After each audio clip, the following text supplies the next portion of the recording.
अध्यक्ष महोदय, माननीय राज्यपाल महोदयांच्या अभिभाषणाच्या बद्दल आभार प्रदर्शन करणारा अभिनंदनाचा प्रस्ताव सत्तारूढ पक्षाचे सन्माननीय सदस्य अतुल भातखळकरांनी मांडला आणि त्याला सन्माननीय सदस्य डॉक्टर संजय कुटे यांनी अनुमोदन दिले। या प्रस्तावाच्या चर्चेत भाग घेण्यासाठी मी माझं मत व्यक्त करण्यासाठी इथं उभा आहे।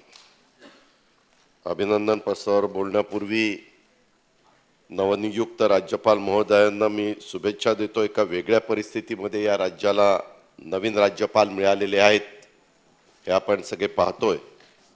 परवाच अध्यक्ष महोदय आम्ही काही सन्माननीय सहकारी विरोधी पक्षाच्या प्रतिनिधींनी महामहिम राज्यपाल महोदयांची सदिच्छा भेट घेतली आणि त्यांना प्रत्यक्ष शुभेच्छा दिल्या। त्यांचा प्रतिसाद देखील अतिशय सकारात्मक वाटला। या सभागृहाच्या वतीनं मी नवनियुक्त महामहिम राज्यपाल रमेश बैस साहेबांचं मनापासून स्वागत करतो। राज्यातील राज्यपालांची परंपरा अतिशय चांगली राहिलेली आहे। नवीन राज्यपाल महोदयांनी कारकिर्दीतही राज्याला अभिमान वाटेल अशाच प्रकारची त्यांचं कामकाज हो अशा प्रकारच्या देखील मी शुभेच्छा देतो। सध्या अध्यक्ष महोदय सगळ्या महाराष्ट्राच्या राजकारणाकडे संपूर्ण देशाचं लक्ष आहे।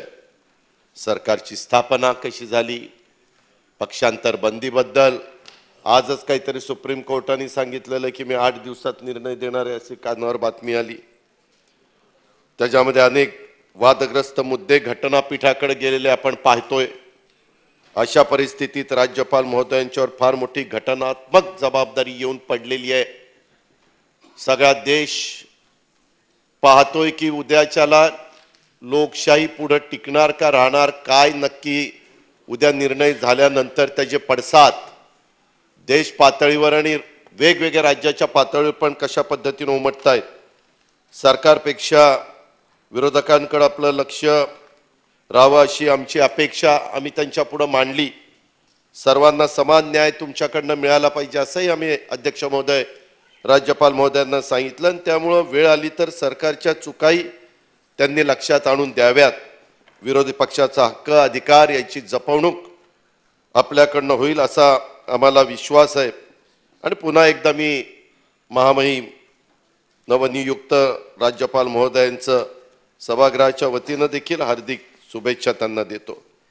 अध्यक्ष महोदय, मी अतुलजींचं आणि डॉक्टर संजय कुटेंचं भाषण फार बारकाईनं ऐकत होतो। त्यांचं तर कामच आहे, ते सत्ताधारी पक्षाचे आहेत, त्यांनी त्यांची भूमिका मांडण्याचं काम केलंच पाहिजे। पण आपण सगळेजण राजकीय पक्षामध्ये काम करत असताना आपण काय पद्धतीनं बघतो की आपलं सरकार चांगलं चाललंय का नाही हे आपण आपल्या पद्धतीनं सांगण्याचा प्रयत्न करतो। ज्यांची मांडणी चांगली असते त्याचं अतिशय उत्तम प्रकारचं भाषण होतं आणि मग वेगवेगळे दाखले वगैरे कसरत करत करत प्रत्येकाला बोलावं लागतं। अध्यक्ष महोदय, 8 महिन्यापूर्वी हे सरकार सत्तेवर आलं। एकनाथराव शिंदे देवेंद्रजींनी शपथविधी घेतला आणि घेतल्यानंतर पहिला झटका बसला। यांनी किती काही म्हणू, सगळ्या महाराष्ट्राला माहिती आहे मी स्पष्ट बोलणारा माणूस आहे आणि खरं बोलणार आहे। कुणी काही म्हणू, प्रत्येक भाजपच्या आमदाराला शपथ घेईपर्यंत वाटत होतं की मुख्यमंत्री म्हणून देवेंद्रजी शपथ घेणार आणि उपमुख्यमंत्री म्हणून एकनाथराव शपथ घेणार सगळ्यांना। म्हणजे आता ते राज्यपाल नाही आहेत, परंतु मी सभागृहात सांगतो, मी कोश्यारी साहेबांना ज्यावेळेस भेटायला गेलो महामहिम राज्यपाल त्यावेळेसचे, अरे अजित जी हे क्या हुआ, अक्षरशः अशा पद्धतीनं त्यांचं वाक्य माझ्या कानावर आलं। मी पण म्हणलं काय, आणि आपण पण सगळ्यांनी बघितलं ना, आदल्या ते झाल्यावर स्वतः उपमुख्यमंत्री काय म्हणले, मी मंत्रिमंडळात जाणार नाही। त्याच्यामध्ये कोण कोणाच्या डोळ्यात पाणी आलं हे गिरीश आपल्याला चांगलं माहिती आहे। महाजन साहेब आपण मंत्री आहात, मी चुकून गिरीजी महाजन साहेब अंकल असं अनेकांचं झालेलं आहे। कुणाचं काय झालं कुणाचं काय झालं काही म्हणले, मग आपण 80-85 लोकांनी काही बंड करायचं का, बंड। शेवटी देवेंद्रजींनी सांगितलं असलं काही करू नका, त्या दोघांना कळलं तर सगळा सपडा सुपडा साफ होईल, आपलं गप्प बसा। वर्ण आदेश आहे आणि सगळ्यांनी गप गुणाने ऐकलंय. त्याच्यामध्ये तुमचा सगळ्यांचा मोठेपणा आहे. तुम्हाला सगळ्यांनी समजून सांगितलं अरे काहीच नव्हतं, आता किमान सत्तेमध्ये तरी जायला मिळालं, त्याच्यावरून तरी समाधान राखा, समाधान माना. आणि त्याच्यातनं त्यांनी समाधान मानलं आणि सरकार सुरू झालं. सरकार सुरू झालं. पहिले कितीतरी दिवस ते दोघंच होते आणि बरोबर म्हणायचे आम्ही दोघं खंबीर आहोत, आम्ही करू खंबीर. अरे बाबा खंबीर आहे तुम्ही तर खंबीरच. त्याच्यानंतर कसं बसं मंत्रिमंडळ वाढलं, तेही वाढून इतके दिवस झाले. पुढं मंत्रिमंडळ 8 महिने झाले तरी पूर्ण मंत्रिमंडळ काय होईना. किती जण जर म्हणतायत कधी होईल कधी होईल. मी तर सारखं सांगतोय महिलांना प्रतिनिधित्व द्या. महिला भेटल्यानंतर मला म्हणतात की दादा तुम्ही चांगलं सांगतायत पण आमची काव ऐकत नाही ही दोघं जण. मी म्हटलं त्यांच्या हातात काय, वर्ण सांगितल्याशिवाय ते काय करणार आहेत. अशा प्रकारची या सरकारची परिस्थिती हे कुणी नाकारू शकत नाही. अध्यक्ष महोदय, आता मध्ये गेल्या महिन्यामध्ये महाराष्ट्रात निवडणुका झाल्या. ह्यांना 6 महिने पूर्ण झाल्यानंतर मतदान कुणी केलं? महाराष्ट्रातल्या पदवीधर लोकांनी. मतदान कुणी केलं? महाराष्ट्रातल्या शिक्षकांनी. जे शिक्षक पुढची पिढी घडवत असतात, जे पदवीधर सुशिक्षित समाज म्हणून ज्यांच्याकडे आपण बघत असतो, अशा का चपराक बसलेली आहे की उगीच आता उगीच काहीतरी सांगायचा प्रयत्न करतायत. अक्षरशः नावमेद झालीत सगळे पदवीधर. आणि एका भागात नाही झालं, एक झालं अमरावती विभाग. तिथं किती जिल्हे? 5 जिल्हे. 5 जिल्ह्यातल्यांनी पदवीधरांनी नंबर 1 नंबर मध्ये डॉक्टर रणजित पाटील निवडून येणार सगळे म्हणत होते. कुठं काय झालं कळलंच नाही. डॉक्टर कुठेला तर कळलंच नाही. आपला डॉक्टर कसा पडला, सगळ्यांचे धाबेदाण आणले. तिथं तर 100% सीट येणार होतं, तेही नाही आलं. बालेकिल्ला तेही नाही आलं. नागपूरमध्ये म्हणले आपली झाकली मूठ 1.25 लाखाची, पाठिंबा देऊ. पाठिंबा द्यायला गेले पण तिथंही काय झालं, सत्यानाशच झाला. तिथंही पराभव झाला. अमरावतीत पराभव झाला. मराठवाड्यामध्ये 8 जिल्ह्यात पराभव झाला शिक्षकांच्या मध्ये. त्याच्यानंतर आमच्या खानदेशामध्ये सारखं म्हणजे किती दिवस हा सत्ताधारी पक्ष केंद्रात सत्तेवर आहे, राज्यात सत्तेवर आहे. अनेक ठिकाणी इथं भरपूर आमदार निवडून आलेत तरी दुसऱ्यावरच डोळा. दुसरा कुठला कसा आपल्याकडे येईल. मग काँग्रेसचा येतोय का, मग राष्ट्रवादीचा येतोय का, मग आणखीन कुणाचा येतो. अरे तुमचे करा ना तयार. समोर बघितलं तर अजून 40-50 लोक आमच्यातनंच काय पावरा आपल्या इथनच गेला ना तिकडं, का दुसरीकडनं कुठनं आला, काँग्रेसमधनं गेले. ही अवस्था. हे गिरीशजी 1 मिनिट, आता माझं भाषण होतं ना. अंकल काकीला सांगितलं काकी, मग किती काकी आहेत ते बघावं लागेल आपल्याला.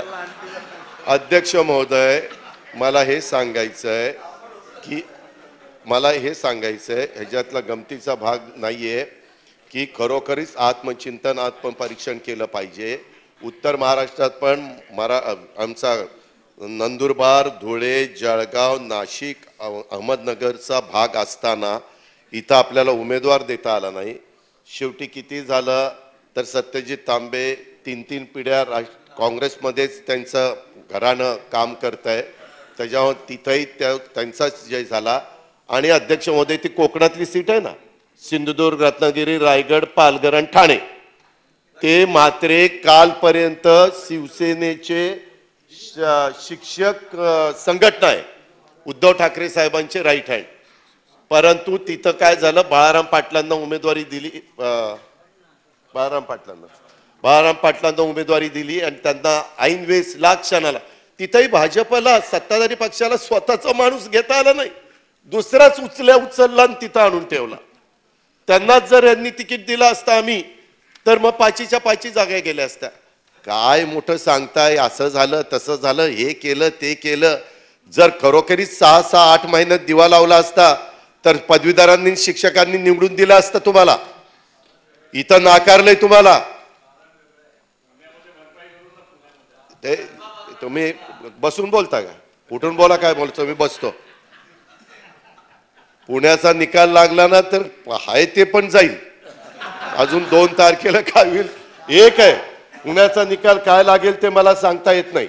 ऐका, कारण मतदारांच्या मनात काय, मी त्या सगळ्यांचा आदर, कसबा आणि चिंचोडकरांचा आदरच करतो, पण पुण्यामध्ये गिरीश महाजन साहेबांच्या सहित सगळ्यांना 3-3, 4-4 दिवस बसावं लागलं ना.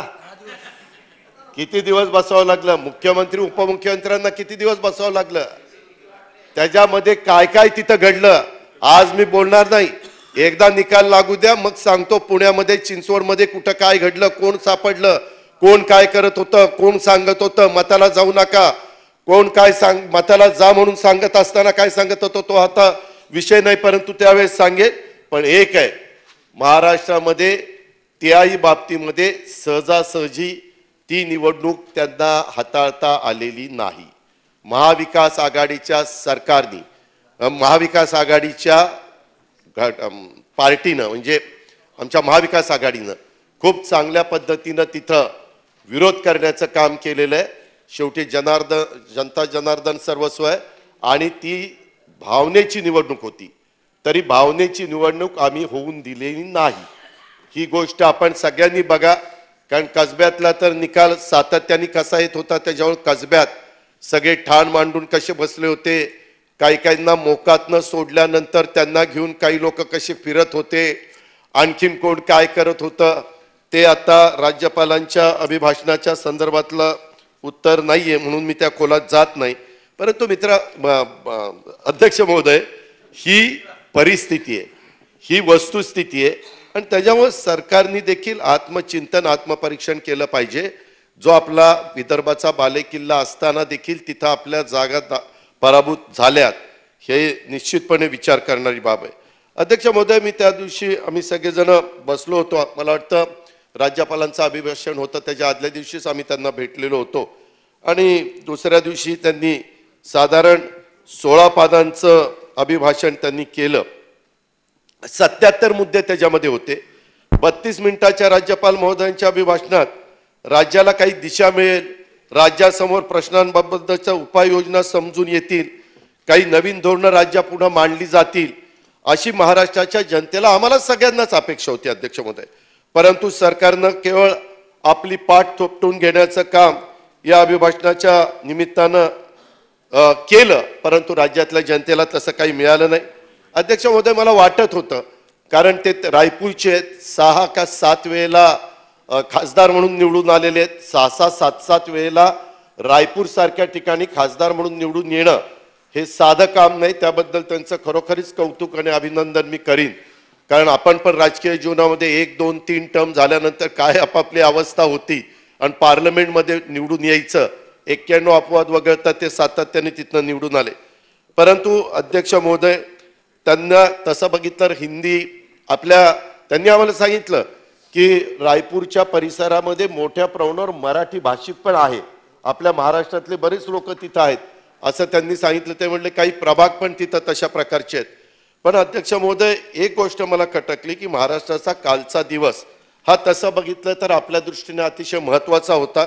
काल आपल्या सर्वांनी अतिशय उत्साहाने मराठी भाषा गौरव दिन साजरा केला आणि योगायोगाने काल अधिवेशनाचा पहिला दिवस होता. राज्यपाल महोदयांनी अभिभाषणात देखील काही वाक्य पहिली मराठीमध्ये जर त्यांनी भाषण केलं असतं तर अध्यक्ष महोदय सुरुवात मराठीतून ते करतील अशी आमची अपेक्षा होती, पण ती केली नाही आणि मराठी भाषेचा एक सन्मान उंचावला गेला असता अशी आम्हा सर्वांना आणि महाराष्ट्रातल्या जनतेला पण अपेक्षा होती. पण भाषणात एकही वाक्य ते मराठीतनं बोलले नाही. मी याच्याबद्दल महामहिम राज्यपाल महोदयांना दोष देणार नाही. सरकारच्या प्रमुखांनी हा आग्रह राज्यपालांच्याकडे धरायचा असतो. मराठी दिनाचं महत्त्व, औचित्य राज्यपालांच्या महोदयांच्याकडे लक्षात आणून देण्याची जबाबदारी ही सरकारची असते अध्यक्ष महोदय, ती त्यांनी पार पाडली नाही. वास्तविक ज्यावेळेस आपल्या पक्षाचे कुणी नेते आले आणि बाहेरचे आले तर आपण काही वेळेस सांगतो की बाबा साहेब तुम्ही हे जरा मराठी भाषेत एवढं बोललं तर आमच्या लोकांना आनंद वाटेल, समाधान वाटेल. तशा पद्धतीने शेलार साहेब करता आलं असतं, पण नाही झालं. राज्यकर्त्यांच्या मराठीबाबत या उदासीन भूमिकेमुळं संपूर्ण महाराष्ट्राचा अध्यक्ष महोदय भ्रमनिरास झाला. ही पण गोष्ट पण लक्षामध्ये घेतली पाहिजे. अध्यक्ष महोदय, मला आठवतं आहे आमचं महाविकास आघाडीचं सरकार असताना महाविकास आघाडीच्या सरकारच्या काळामध्ये 3 मार्च 2022ला झालेल्या अभिभाषणामधले मुद्दे मी मुद्दाम बघितले. आम्ही कोश्यारी साहेबांनी त्यावेळेस ते अभिभाषण केलेलं होतं आणि त्यातली बरेचसे अनेक मुद्दे कालच्या अभिभाषणाच्या मध्ये थोडी वाक्यरचना बदलून त्याच्यामध्ये घेतले गेलेले होते. मग त्याच्यामध्ये महाराष्ट्र कर्नाटक सीमावाद असेल, परदेशी गुंतवणूक असेल, समृद्धी महामार्ग असेल, मुंबई सागरी किनारा मार्ग असेल, डिजिटल स्वाक्षरी केलेला 7/12चा उताराच्या बद्दलचा असेल, मागेल त्याला शेततळ्याचा असेल, बीडीडी चाळचा असेल, प्रधानमंत्री कृषी सिंचाई योजनेचा असेल, जलजीवन मिशन यासारखे अनेक मुद्दे मागच्या अभिभाषणात सुद्धा होते. अध्यक्ष महोदय, हे सगळं करत असताना थोडासा आम्हाला असं वाटतं की या अभिभाषणात शेवटी कॅबिनेट ते तयार करते आणि राज्यपालांना देते. राज्यपाल ते माझं सरकार माझं सरकार माझं सरकार म्हणून मांडत असतात. परंतु अध्यक्ष महोदय, काल छत्रपती शिवाजी महाराजांच्या राजकारणासाठी वापर करून असा आरोप केला तर कदाचित आपल्याला वाईट वाटेल, परंतु वस्तुस्थिती तशी आहे. अरबी समुद्रामध्ये छत्रपती शिवाजी महाराजांच्या आंतरराष्ट्रीय स्मारकाची घोषणा आपणच देवेंद्र फडणवीस साहेब मुख्यमंत्री असताना केली. गिरीशजी, आपण पण तेव्हा मंत्रिमंडळात होता.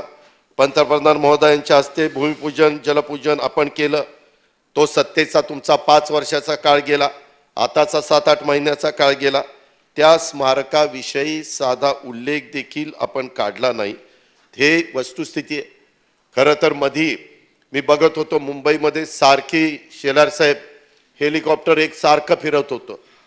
मलाही काही कळलं ना की आज सारखं का हेलिकॉप्टर फिरतंय. तर मला कळलं की आढावा घेतला जातोय. पंतप्रधानांनी, आता पंतप्रधानांना पुढच्या वर्षी 10 वर्ष होतील, त्यांनी त्या काळामध्ये वेगवेगळ्या राज्यामध्ये कुठं कुठं काय काय भूमिपूजनं केलेली आहेत, त्याची कामं कशी चाललेली आहेत हे बघण्याकरता खास दिल्लीवरून एक हेलिकॉप्टर इकडे पाठवलेलं होतं. आणि ते 10 समुद्रात वेगवेगळ्या ठिकाणी जायचं गिरीशजी, पण कुठं स्मारकच दिसत नव्हतं. भूमिपूजन केलं ते 10 जायचे की अशी काय लाट आली, असं काय वारं आलं, असं काय सुनामी लाट आली, महाराजांचं स्मारक गेलं कुठं. ते पुन्हा तिथनं म्हणायचे आहोत इथं सापडत नाही. अरे तुम्ही नीट बघा कसं सापडत नाही, तिथं भूमिपूजन केलंय साहेबांनी आपल्या. काय साहेबांचं ते महाराजांचं स्मारक काही सापडलं नाही. अरे ही तुमची अवस्था, काय गप्पा मारता. युगपुरुष छत्रपती शिवाजी महाराजांचे त्या काळामध्ये 2014ला फोटो लावले आणि मतं घेतली. मतं घेण्याच्या करता शिवाजी महाराज तुम्हाला आठवतात. स्मारक देखील घाईघाईनं का केलं भूमिपूजन, की निवडणुकीची मतं पाहिजे होती. तुम्हाला माहिती आहे की 350 वर्ष झाली तरी देखील महाराजांचं नाव घेतल्यानंतर उभा महाराष्ट्र नतमस्तक होतो, दैवत मानतो. आणि हे सगळं डोळ्यासमोर ठेवून तुम्ही करण्याचा प्रयत्न करता. सांगा ना 6 महिन्यात का नाही तुमच्याच्याने पाहिलं. 5 वर्ष झालं नाही, आताही झालं नाही. कारण आहे 2.5 वर्ष आम्ही केलं. आम्ही भूमिपूजन आम्ही नाही केलं, तुम्ही केलं. एक मिनिट त्याच्यामध्ये भूमिपूजन तुम्ही केलेलं होतं, निर्णय तुम्ही घेतलेला होता. त्याच्या संदर्भात पंतप्रधानांना तुम्ही बोलवलं. आमच्या बोलवण्यामुळे अध्यक्ष महोदय पंतप्रधान साहेब आले नाही, त्यांचाही आम्ही आदरच करतो. परंतु अशा पद्धतीनं बोलवायचं आणि भूमिपूजन करून परत तिथं डुंकून पण बघायचं नाही, हा कुठलं राजकारण, हे कुठलं कामकाज. अध्यक्ष महोदय, तेच नाही, इंदू मिल मधलं महामानव डॉक्टर बाबासाहेब आंबेडकरांच्या स्मारकाचा उल्लेख त्याच्यामध्ये नाही.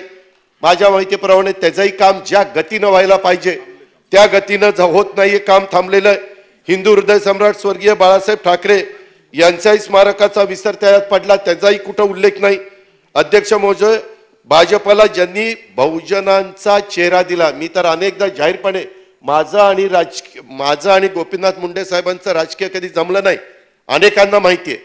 पण मी कधी बोलत असताना ह्या भाजपला सर्व दूरपर्यंत बहुजनांचा चेहरा देण्याचं काम कुणी केलं तर ते स्वर्गीय गोपीनाथ मुंडे साहेबांनी केलं, नासाहेब फरांदे साहेबांनी केलं, अण्णासाहेब डांगे यांनी त्या ठिकाणी केलं. त्याच्या संदर्भामध्ये एकनाथराव खडसेंनी केलं, त्याच्यामध्ये असे दिग्गज नेत्यांनी केलं. त्याच्यावर तू काय गिरीश ते चाचा दिल्लीचे आहेत, मी राज्याच्या लोकांचा बोलतोय, मी राष्ट्रीय पातळीवरच्या लोकांचा बोलत नाही, जरा मला बोलू द्या. अध्यक्ष महोदय, अशा पद्धतीनं हे सगळं काम झालं आणि त्या स्वर्गीय आमच्या गोपीनाथ मुंडे साहेबांचं देखील स्मारक पूर्ण व्हावं असं ह्या लोकांना वाटलं नाही, त्याचा साधा उल्लेख पण नाही. हे कुठलं राजकारण? त्याच्या संदर्भामध्ये आपण ह्या वेगवेगळ्या मान्यवरांच्या स्मारकाचा उल्लेख करतो.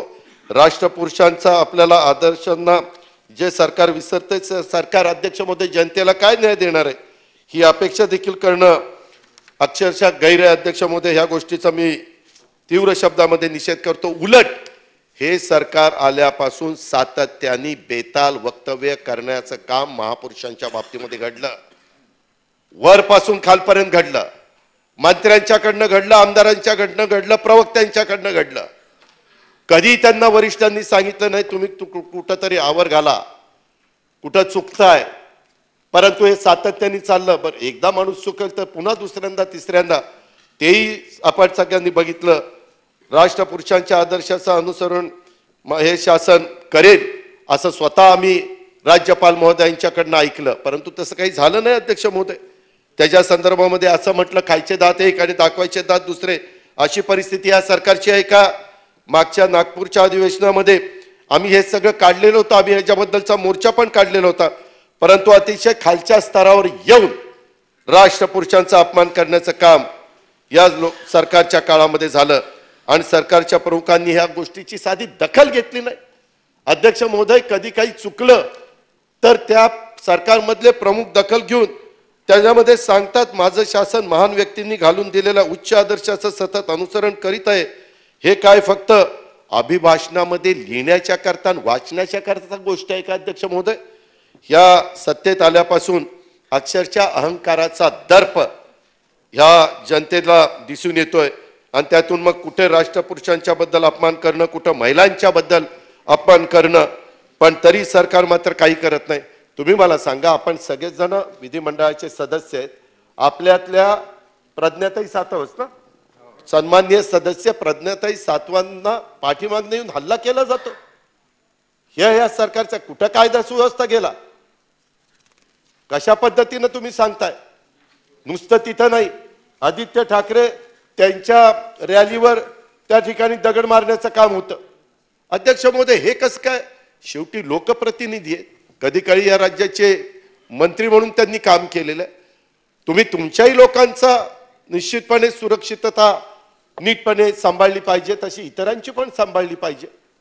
अध्यक्ष महोदय, याच्यावरच थांबलं नाही, सातत्याने ह्या घटना वेगवेगळ्या प्रकारच्या घडतायत आणि त्याच्याबद्दल सरकार मात्र काही बोलायला तयार नाही. अध्यक्ष महोदय, ह्याच्यावर थांबत नाही. राष्ट्रपुरुषांच्या बद्दल किंवा वेगवेगळ्या मान्यवरांच्या बद्दल ह्या घटना घडल्या त्या घडल्याच, परंतु काही जण, गिरीश महाजन साहेब, आपण आता मंत्री म्हणून सरकारचे प्रतिनिधी म्हणून बसलाय, आता काय करता? मुख्यमंत्री उपमुख्यमंत्र्यांना काम असतं त्याच्यामुळे इथं थांबायला वरच्या सभागृहात ते गेले. आता वरचं सभागृह बंदच आहे, पण म्हणायला वरच्या सभागृहात गेले. ठीक आहे, हरकत नाही. आम्ही तिथं ज्यावेळेस बसायचो त्यावेळेस विरोधी पक्ष नेता बोलायचा त्यावेळेस रिस्पेक्ट देऊन मी सगळं ऐकायचो. ठीक आहे, आता मोठी माणसं आहेत, त्यांना आता बाकीची आम्ही किरकोळ वाटायला लागलो, हरकत नाही. पण एक गोष्ट लक्षात घ्या, तुम्ही महापुरुषांचा अपमान केला ते केलाच, परंतु तुकाराम महाराजांच्या विषयी अपशब्द हा महाराष्ट्र कदापि खपून घेणार नाही. आता कोणतरी बागेश्वर महाराज म्हणे, त्यांनी जगद्गुरु संत तुकाराम महाराजांच्या विषयी नागपूरला गरळ ओकली. कुणी काही त्यांना हटकलं? कुणी त्यांना बोललं? काय बेताल वक्तव्य करतात? कशा पद्धतीनं चाललंय? म्हणजे महापुरुष तर झालेच झाले, आता तुम्ही संतांवर घसरताय. साधू संतांची भूमी म्हणून बघितलं जातं. वारकरी संप्रदाय पांडुरंगाचं दर्शन घेण्याच्या करता आळंदी आणि देहूवरून त्या ठिकाणी प्रचंड मोठ्या प्रमाणावर वारकरी निघतात. ह्याचाही तुम्हाला कुठं आठवण राहिलेली नाहीये. अध्यक्ष महोदय, महाराष्ट्र ही संतांची भूमी आहे असं अभिमानाने आपण सगळेजण सांगतो.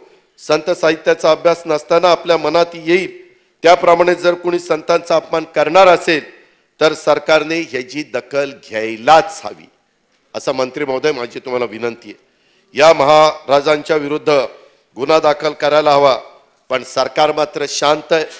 मग तुम्ही कोणत्या उच्च आदर्शाचं अनुसरण करताय हे देखील एकदा महाराष्ट्रातल्या जनतेला कळलं पाहिजे. ही आमचे तुम्हाला आग्रही मागणी आहे अध्यक्ष महोदय. त्याच्या संदर्भात पेपरला देखील बातम्या आलेल्या आहेत. त्याचा तुकोबा म्हणजे मी तर ते वाचूच शकत नाही महाराजांच्या बद्दल काय बोलले ते. अध्यक्ष महोदय, एकंदरीतच तुम्ही मला सांगा की हे 8 महिने ह्याच्या आधीच्या काळामध्ये देखील अनेक सरकारांनी कामं केली. हे सरकार आल्यानंतरच सीमा भागातील महाराष्ट्र आणि कर्नाटक सीमावाद का उभा राहिला का बरं? त्या तिकडच्या कर्नाटकच्या मुख्यमंत्र्यांनी सूतवास केला, ही गावं आम्हाला पाहिजेत का? तिथल्या गावांनी बॉर्डर मधल्यांनी मागणी केली की आम्हाला तिकडे जायचं. लगेच सोलापूर जिल्ह्यातल्या काही गावांनी मागणी केली आम्हाला तिकडे जायचं. तिकडं बॉर्डरवरच्या गावांनी मागणी केली. महाराष्ट्र अध्यक्ष महोदय, अनेकांची सरकार आली पण अशा प्रकारची परिस्थिती कधी निर्माण झालेली नव्हती. ही यांच्या 8 महिन्याच्या काळामध्ये निर्माण झाली. याचं उत्तर मात्र देऊ शकत नाही. मागच्या काळात कर्नाटक सरकारमधल्या मंत्र्यांनीच महाराष्ट्राला डिवचण्याचा प्रयत्न सातत्याने केला.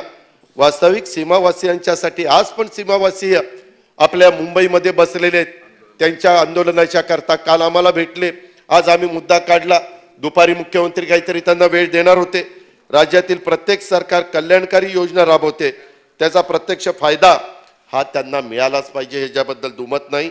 सर्वात महत्त्वाचं म्हणजे कर्नाटक सरकारकडून यापुढे महाराष्ट्राला डिवचण्याचा प्रयत्न झाला तर जशास तसं उत्तर देण्याची भूमिका राज्य सरकारने स्वीकारली पाहिजे. अशा प्रकारची पण अपेक्षा अध्यक्ष महोदय मी या निमित्तानं करतो. अध्यक्ष महोदय, मगाशी काहीतरी बोलत असताना डॉक्टर कुटे साहेब गेले आणि अतुलजी पण बहुतेक बाहेर गेले. त्याच्या संदर्भात हे काय करतात, हे बोलताना मात्र जोर जोरात बोलतात आणि आम्ही बोलायला लागलो की यांना ऐकवत नाही, ते जातात बाहेर निघून. अरे ज्यावेळेस तुम्ही आम्हाला बोलता त्यावेळेस आमचं पण उत्तर ऐकण्याची धमक यांनी दाखवली पाहिजे. तेवढा मनाचा मोठेपणा दाखवला पाहिजे. ही लोकशाही अध्यक्ष महोदय, त्यांना त्यांची भूमिका मांडण्याचा अधिकार आहे, तसा आम्हाला आमची भूमिका मांडण्याचा अधिकार आहे. परंतु अध्यक्ष महोदय, तेवढा खिलाडू वृत्ती हे दाखवू शकत नाही, हे दुर्दैव आहे. अध्यक्ष महोदय, 75,000 पदांची नोकर भरती करू घोषणा केली, 6 महिने उलटून गेले. तुम्हाला भरतीची प्रक्रिया तुम्ही सुरू केली आहे का? अभिभाषणात ते लिहावं लागतं. यावरून हे सरकार किती गतिमान आहे. 6 महिने झाले भरतीच चालू आहे. कसली भरती करताय? काय तपासताय त्यांचं? म्हणजे उंची तपासताय, त्यांचं क्वालिफिकेशन तपासताय, त्यांचं काय आरोग्याचं काय माहिती घेताय? इतके दिवस अक्षरशः त्या तरुणींचा जी काही त्यांची म्हणजे त्यांचा हेच नाही हिरमोड नाही, ते भ्रमनिरास झालेले. त्यांची सहनशीलता संपलेली आहे. मराठी एका वाक्यात सांगायचं म्हटलं तर सहनशीलतेचा अंत बघू नका. सरकार म्हणून आपल्याला बरंच काम करायचंय सरकारला. आणि असं असताना आमच्या त्या 75,000 मुलामुलींची भरती तुम्ही त्या ठिकाणी करत नाहीये. विद्यार्थ्यांच्या मध्ये किती टोकाचं नैराश्य आलं याचं एक ज्वलंत उदाहरण तुम्हाला मी आपण सर्वांनी पाहिलं. पुण्यामध्ये दापोडीत एक भयानक घटना घडली. या घटनेचं मी मुळात अजिबात समर्थन आपण कुणीच करणार नाही. कुणी अशा प्रकारे पाऊल उचलता पण कामा नये. अध्यक्ष महोदय, एक UPSCच्या अभ्यासासाठी दिल्लीला गेलेल्या एका विद्यार्थ्याकडून दापोडीत एका पती पत्नीचा खून झाला. रक्ताने माखलेले कपडे, हातात टिकाव आणि रस्त्याने जगदंब जगदंब असे ओरडत तो फिरत होता. हे कशाचं प्रतीक आहे? त्याचे एकमेकात वाद असतील, पण एक चांगला शिकलेला तरुण, UPSCचा अभ्यास करणारा तरुण एवढं भयानक आणि टोकाचं पाऊल उचलतो तेव्हा अंगावर शहारा येतो. म्हणूनच या घटनेकडे सामाजिक आरोग्याच्या दृष्टीनं आपण सर्वांनी पाहिलं पाहिजे. मी फक्त दोष सरकारला देतो असं नाही. हरिभाऊ, सन्माननीय सदस्य बागडे साहेब, आपण सगळ्यांनी या गोष्टीकडे पाहिलं पाहिजे. ह्याच्यात काय होतंय, एक तर वारंवार परीक्षा पुढे ढकलल्या जात आहे. परीक्षा संदर्भामध्ये गोंधळ आहे. परीक्षा पुढे गेल्यामुळं सरकारने TCS आणि IBPS ह्या 2 कंपन्यांची निवड केलेली आहे. लाखो विद्यार्थ्यांची परीक्षा घ्यायचं आम्ही असमर्थ आहोत असं आयत्या वेळेस त्यांनी सरकारला कळवलेले, त्याच्यामुळे परीक्षा झाल्या नाही. MPSचं वेळापत्रक वारंवार बदललं जातंय, त्यामुळे परीक्षा झाल्या नाही. त्यामुळे आज बेरोजगार युवा पिढीमध्ये प्रचंड नैराश्य झालेलं आहे. अध्यक्ष महोदय, त्याच्यामध्ये जुना आणि नवीन अभ्यासक्रमाचा घोळ. पहिल्यांदा सांगितलं, कॅबिनेटमध्ये निर्णय झाला, आता काही काळजी करू नका, तरी देखील त्यांना पुन्हा दुसऱ्यांदा उपोषण करावं लागलं. मग पुन्हा आदेश काढले, परंतु त्याला उशीर झाला. कशा करता 2-2.5 महिने घालवायचे? सर्वसामान्यांचं सरकार आहे ना, सांगितलं की लगेच आदेश निघाला पाहिजे. वाट कुणाची बघताय? त्याच्यामध्ये वेळ का लागतोय? अध्यक्ष महोदय, आता मंत्रिमंडळाने निर्णय घेतला 2025 पासूनचा नवीन अभ्यासक्रम लागू होईल, त्याबद्दल आम्ही समाधान व्यक्त करतो. पण त्याच्यात मी आता बोलताना मी स्पष्ट बोलतो, तुम्हाला माहिती आहे. तिथं म्हणताना त्यांनी सांगायला पाहिजे होतं की MPSCला आम्ही कळवतो. ते 3-3दा 4-4दा म्हणायचे निवडणूक आयोगाला कळवतो, निवडणूक आयोगाला कळवतो, निवडणूक आयोगाला कळवतो, निवडणूक आयोगाला कळवतो. मी सांगितलं, राव, राज्याचे मुख्यमंत्री निवडणूक आयोग करतात, त्याचाही राग आला. असं कसं? आता जे चुकलं ते चूक मी मांडणारच ना. माझं विरोधी पक्ष म्हणून काम नाहीये. त्याच्यामध्ये जर आपल्याला ते एवढं नाकाला झोंबत असेल तर मग MPSC म्हणावं, निवडणूक आयोग म्हणू नये. साधं सरळ गणित आहे. ह्याच्यात वाईट वाटायचं काय? आमचंही चुकलं तर आम्ही मान्य करतो ना. ती माझीही चूक लगेच काढली, लगेच ते बोलले, ते अजित पवार इकडे गेला तिकडे गेला ते आत्मक्लेश करायला गेला, दुसरीकडे कुठे गेला नाही ना. त्याच्यामध्ये चव्हाण साहेबांच्या समाधीपाशीच बसला. अध्यक्ष महोदय, ह्याच्यामध्ये वयोमर्यादा शिथिल करण्याबाबतचा पण निर्णय कुठला झाला नाही. माझी ह्या अभिभाषणाच्या संदर्भातली चर्चा होत असताना सरकारकडनं मागणी अशी आहे, राज्यातील लाखो बेरोजगार युवा पिढीच्या नैराश्यातून दूर करण्यासाठी मी सरकारकडं ही मागणी करतोय, सरकारने भरतीबाबत एक ठोस कार्यक्रम तयार करावा. ज्या कंपन्यांची क्षमता आहे अशाच कंपन्यांची निवड सरकारने करावी आणि MPSCच्या बाबतीत लवकरात लवकर निकाल लावण्याच्या दृष्टिकोनातनं केरळ आणि अन्य राज्यामध्ये, गिरीशजी, आपल्याकडे 6 का 7च MPSCचे मेंबर असतात, चेअरमन आणि बाकीचे सदस्य. केरळमध्ये मला वाटतं 18 का 20 आहे. मी पण त्यावेळेस विचार केलेला होता उद्धव ठाकरे साहेबांशी, आमचं बाळासाहेब थोरातांचं बोलणंही झालेलं होतं की आपण संख्या वाढू. आपल्याकडं तशा पद्धतीनं रिटायर झालेले अनेक अधिकारी आहेत, त्यांना आपण बोलून घेऊ आणि MPSCच्या बाबतीमध्ये केरळच्या धर्तीवर संख्या जर वाढवली तर त्याचा उपयोग होईल. मुख्यमंत्री स्वतः आलेले सभागृहात. माझी मुख्यमंत्र्यांना पण विनंती आहे की तशा प्रकारे जर केलं तर आपल्याला जास्त मोठ्या प्रमाणावर भरती करताना इंटरव्ह्यू घ्यायला ते 6-7 लोक कमी पडतात, ती संख्या वाढेल आणि अधिकचे नियत वाटप केलेलं आहे. ही गोष्ट खरी आहे. केंद्र सरकारने काहीतरी 1 लाख कोटी चा विचार केलेला होता. वास्तविक मुंबई आणि महाराष्ट्रातनं केंद्र सरकारला 14.7% कर गोळा करून दिला जातो आणि राज्याच्या अनेक भागात अनेक पायाभूत सुविधा प्रकल्प राबवले जात आहेत. त्याच्यामुळं 8,000 तशी आपल्या राज्याच्या एकंदरीत भौगोलिक परिस्थिती बघता रक्कम कमी आहे. माझी या निमित्तानं मुख्यमंत्री उपमुख्यमंत्र्यांना दोघांना विनंती आहे की केंद्र सरकारकडनं अधिक पायाभूत विकासासाठी प्रकल्पासाठी भरीव तरतूद मिळेल याकरता त्यांनी प्रयत्न करावा. अजूनही प्रयत्न केला तर आपला राज्याचा त्याच्यातनं फायदा होईल. अध्यक्ष महोदय, मधी दाओसला जागतिक गुंतवणूक परिषद दरवर्षीच होत असते. अनेक राज्यांचे मुख्यमंत्री जात असतात, अनेक देशांचे प्रमुख जात असतात, उद्योगपती जात असतात. हे वर्षानुवर्ष चालत आलेलं आहे. अध्यक्ष महोदय, त्याच्यात सांगण्यात आलं अभिभाषणात 19 कंपन्यांची 1,37,000 कोटी रुपये इतक्या गुंतवणुकीचा सामंजस्य करार केल्याचा उल्लेख अभिभाषणात सरकारने केलेला आहे. आणि अध्यक्ष महोदय, खरं आहे का? हे सरकार आल्यानंतर एकतर वेदांत फॉक्सकॉन प्रकल्प गेला. स्वतः मुख्यमंत्र्यांनी त्यावेळेस, मला चांगलं त्यांचं भाषण आठवत आहे, सुरुवातीचं भाषण झालं त्याच्यात त्यांनी सांगितलेलं होतं की हा प्रकल्प आम्ही आणलेला आहे. अजूनही तुम्ही जर रेकॉर्डमध्ये बघितलं तर ते दिसेल. पण तो प्रकल्प साधारण 1.5 ते 2 लाख कोटी गुंतवणुकीचा, 1.5 ते 2 लाख मुला मुलींना काम नोकरी देणारा तो गेला. टाटा एअरबस गेला, बल्क ड्रग पार्क गेला, सॅफ्रन गेला, मेडिसिन डिव्हाइस पार्क गेला, यासारखे कोट्यावधीची गुंतवणूक करू पाहणारे अनेक प्रकल्प राज्याच्या बाहेर गेले. ही वस्तुस्थिती तरुण तरुणी विसरलेली नाही, जनता विसरली नाही. उद्योग मंत्री उदय सामंत साहेबांनी घोषणा केली मी श्वेतपत्रिका काढणार, परंतु अजूनपर्यंत ती प्रसिद्ध झालेली नाही. आम्ही पण विचार करतोय की कधी श्वेतपत्रिका निघते. अध्यक्ष महोदय, पंतप्रधान महोदय राज्याला वेदांतापेक्षा मोठा उद्योग देतील अशी घोषणा स्वतः राज्याचे प्रमुख म्हणून मुख्यमंत्री उपमुख्यमंत्र्यांनी केली. अजून तरी तेवढा मोठा प्रकल्प आपल्या राज्याला मिळालेला नाही.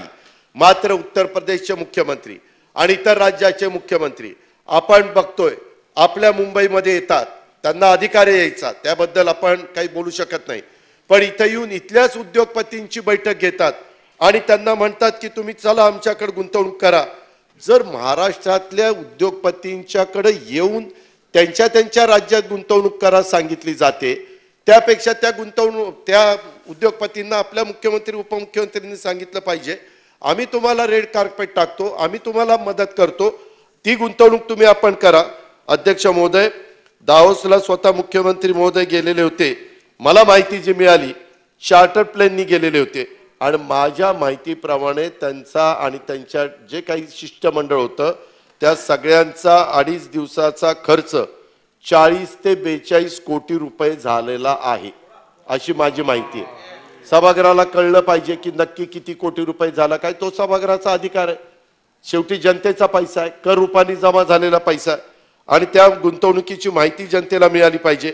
त्यामध्ये त्यांच्याबरोबर शासन प्रशासनामधले कोण कोण गेले होते, खाजगी व्यक्ती कोण गेल्या होत्या का, या परदेशी वारीचा खर्च किती झाला, ह्याची माहिती आम्ही मागितली माहितीच्या अधिकारात, परंतु अध्यक्ष महोदय त्या ठिकाणी मिळालेली नाही. माझं एवढंच म्हणणं आहे, मी काही ट्विट पण त्याच्याबद्दलचं सरकारकडनं मुख्यमंत्र्यांच्याकडनं गेलेलं म्हणजे केलेलं मी वाचलं. परंतु अध्यक्ष महोदय, भद्रावतीचा 20,000 कोटी गुंतवणुकीचा कोळसा गॅसिफिकेशनचा प्रकल्प उभारण्यासाठी अमेरिकेच्या new era H cleantech solution कंपनीने केलेला सामंजस्य करार किंवा वेगवेगळे काही करार केले, मी ते आता सगळं सांगत नाही. परंतु अध्यक्ष महोदय, हे जर सगळं बघितलं तर माझं ते वाचल्यानंतर सरकारला एवढेच प्रश्न आहेत. आपल्या राज्यातल्या कंपन्या असताना दावोसला जाऊन गुंतवणूक करार करण्याची गरज काय? कारण काही आपल्याच राज्यातल्या कंपन्या आहेत. आपल्या काळात एकही मोठा नवीन उद्योग राज्याला काय येऊ शकला नाही.